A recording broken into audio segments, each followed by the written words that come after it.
Hi friends, this is Sagat Upadhyay and you're watching SacWave video tutorials. Today I'm going to show you how the wireless hacking actually works. We have been using wireless in our daily lives. For anything we do on internet basically consists of wireless networking. Like at our home, we use wireless to connect to our router. At office, we use wireless.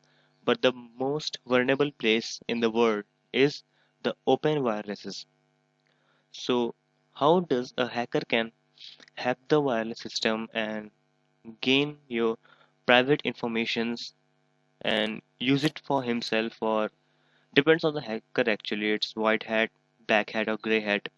That's depend on hacker, but this video is going to show you how the wireless hacking actually works. So let us start by a sketchpad.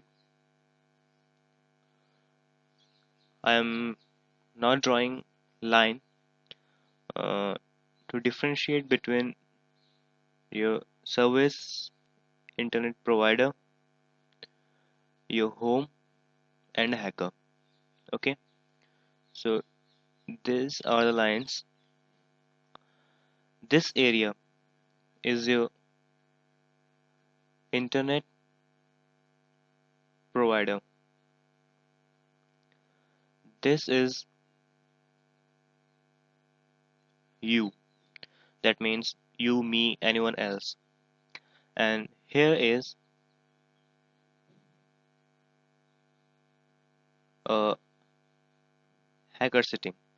Okay, now what basically it is. Uh, ISP means we are taking here not the internet service provider locale. It's your router, basic router connected to a wireless hotspot. Okay, so this is your wireless hotspot. Let assume it doesn't really seems like one. So what actually happens is when you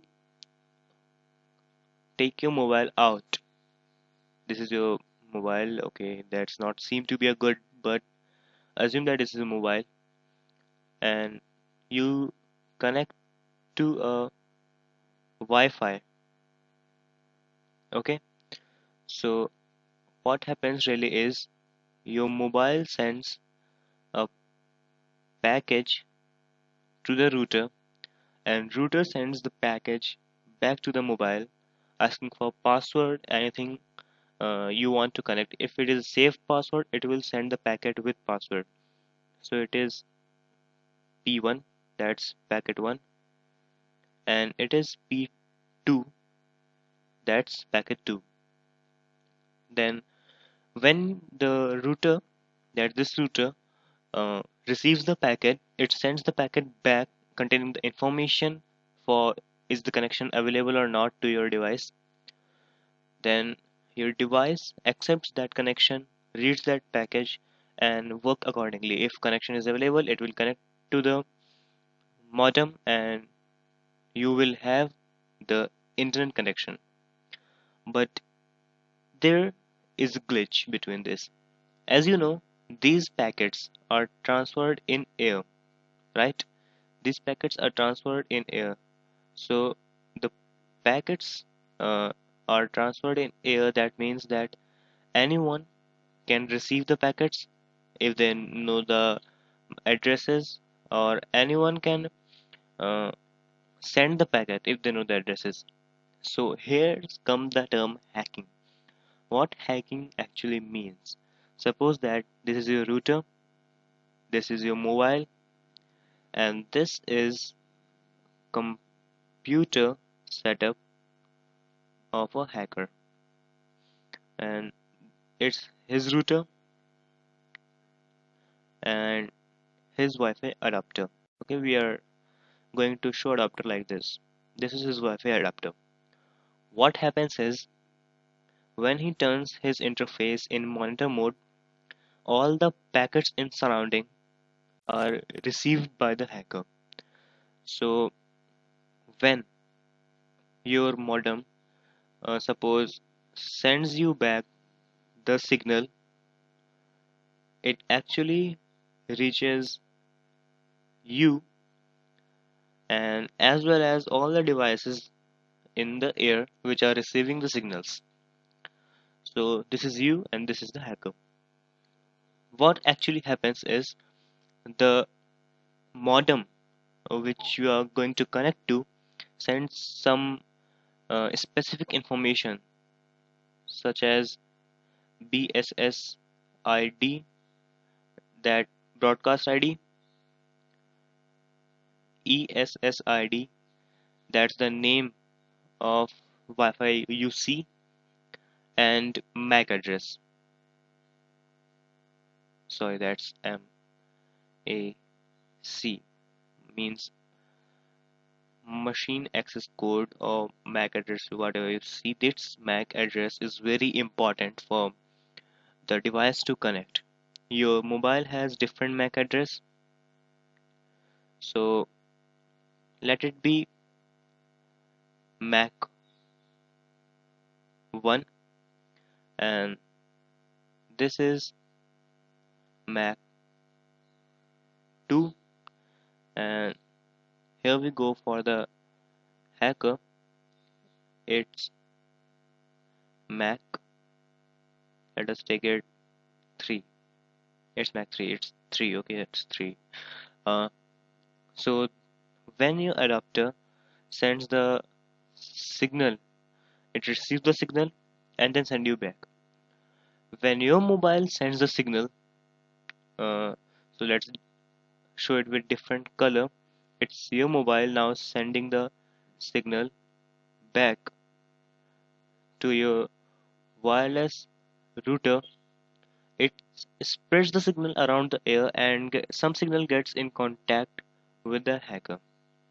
Okay, now what really happened is, uh, let's make it again. This is your router. Okay, this is your Wi-Fi router. uh, this is hacker,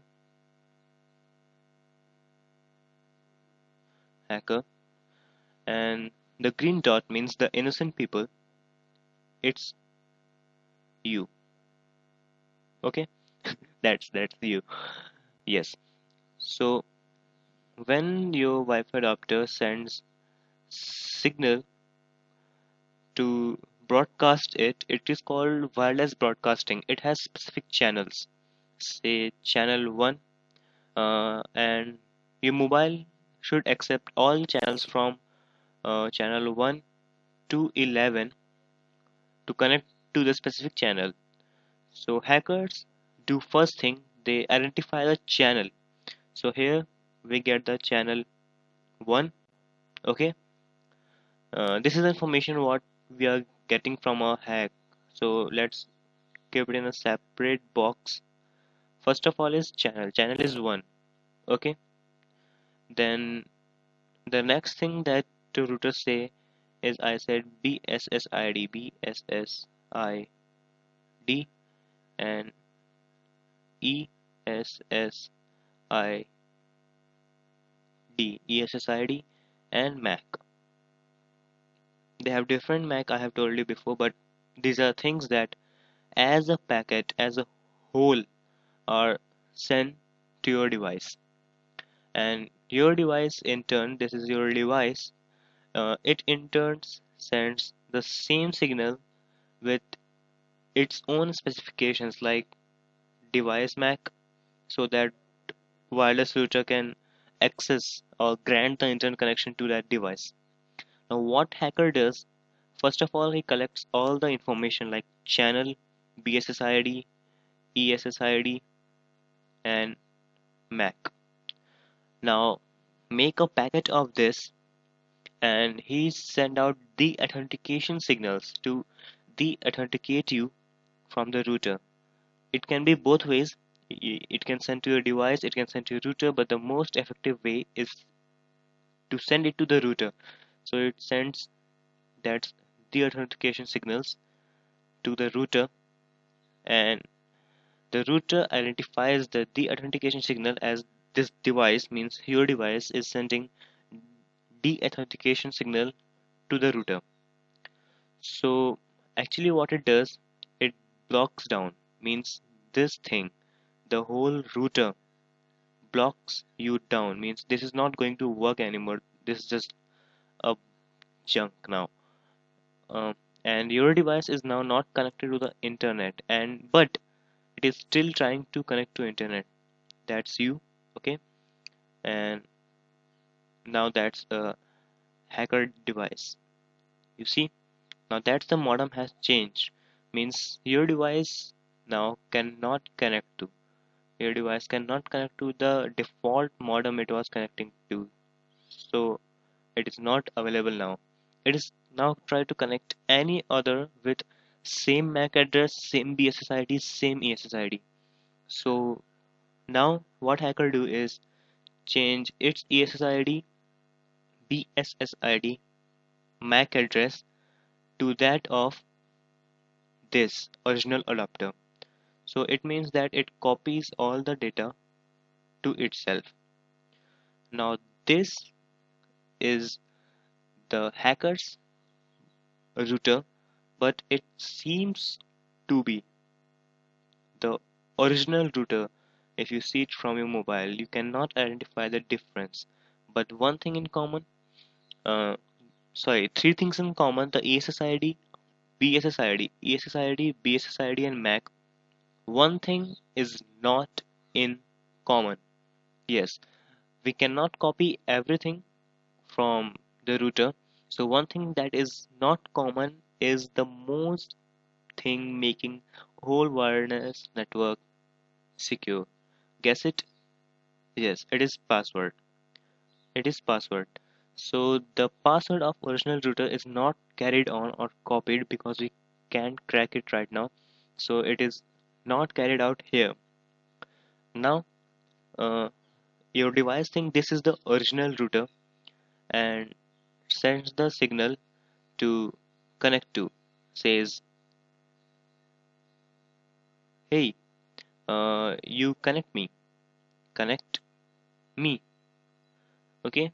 And this hacker system sends another signal that yes, I have removed the password, means you don't need the password now, you can connect to me. And then the worst thing happens. Your device cannot understand or differentiate between the regular original router and the hacker's router. So it establishes a direct connection to hacker's machine and your router. So now it can be there that your data is going to hacker's machine, that's your data, and from hacker's machine it is displayed in hacker's machine, that's your data, it is displayed here, and then sends back to the worldwide internet. So that's a pretty large mess. Then internet receives the same data, sends back to hacker machine, then it sends the modified data, that's modified data, to you, and you cannot identify anything because that's normal for you. You can access internet, you can access Facebook, so it's nothing for you, just you are just be happy for that. You're getting internet access, free internet access, and you are doing your work without suspecting anything in the connection. Now what a hacker can do with this connection is uh, fully dependent on the hacker actually. If the hacker is good boy, like me, if hackers is good, green hat or white hat, they can save you, they can tell you to improve your security. And if by chance it is black hat, then may God help you because they can take any data, they can take any traffic control you send to the internet to their computer. For example, uh, let us make a line again. We need a line to differentiate. So now this line represents uh, two things. Okay, this is hacker side. This is hacker side. This is you. Okay, and let's it be the World Wide Web. W W W. So this is your original internet. You are doing your work on a bank account, right? You send your bank account information from there, and after that, uh, when you send your bank account information from here, let us say you send a bank account information B bank account information. Let's call it BAI. When you send it here, it goes to the hacker directly, and it doesn't matter actually if you have a HTTPS or whatever protocol you are using, because it just saves you from the online cookies actually. But when it goes through your mobile, it goes in the binary or telephone language, what you say, the communication language of machines. And when hackers machine uh, reads the data, it actually convert it to actually actual data you send it to, that's bank account. Now the basic thing between the bank account information is nothing is hidden from the hacker from here, like your username, your password as a whole packet goes here, and your username something something and your password something something gets here to the hacker. And if it is bank, it's your hard earned money, that you can understand the type of risk you are using. So that's all for now, and at last I'm going to tell you how you can protect yourself from these hacks. Actually, we know that we should not connect to an open Wi-Fi. If you see open Wi-Fi publicly broadcasting your network and you want to connect to it, that's a big no. Do not connect to this Wi-Fi. Open Wi-Fis are the most vulnerable place in the world for a hacker that can activate his Trojan horse in it or do anything. The next thing is, if you have a Wi-Fi adapter in your home, Wi-Fi router in your home, set it to the highest encryption. It's maybe AES, and the highest encryption you can get, W, that's Wi-Fi protected setup. Keep this on its WPS, or then your Wi-Fi password should be WPA, and that's Wi-Fi personal assistant. That should be 2, WPA2. There's the um, hardest combination of passwords stored in WPA2 to crack. And do not go for WEP. That's the old version of password encryption and is more vulnerable, so do not go for it. We don't need it.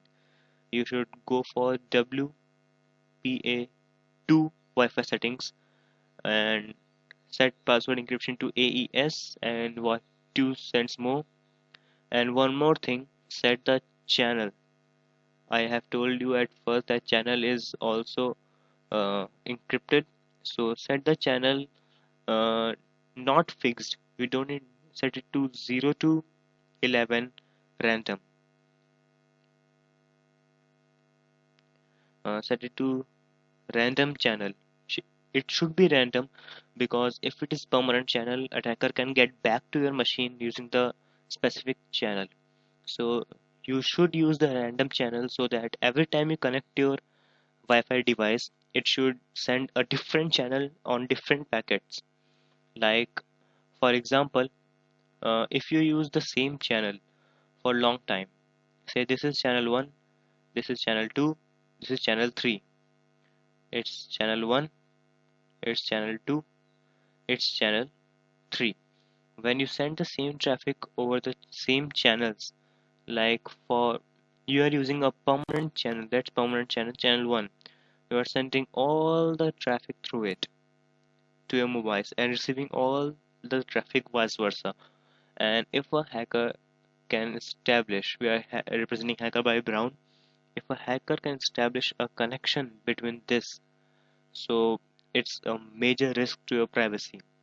But if hacker receives a connection on this, and if your modem does not go for permanent and go for random connection, it can go on C3, it can go on C2, and without getting the risk of getting hacked every time you log in. So you should use different channels. uh, so be safe online. That's all for wireless hacking and how it works. This video is for educational purpose to aware you of all the dangers of uh, public Wi-Fi's and Wi-Fi hackings. uh, should stay away from it and avoid to log into your bank account or Facebook account or Gmail account on public Wi-Fi's. You can stream my videos on it actually. That's no harm. So go to a public Wi-Fi, use it, see my videos, and like it, subscribe it. Thank you, and have a nice day.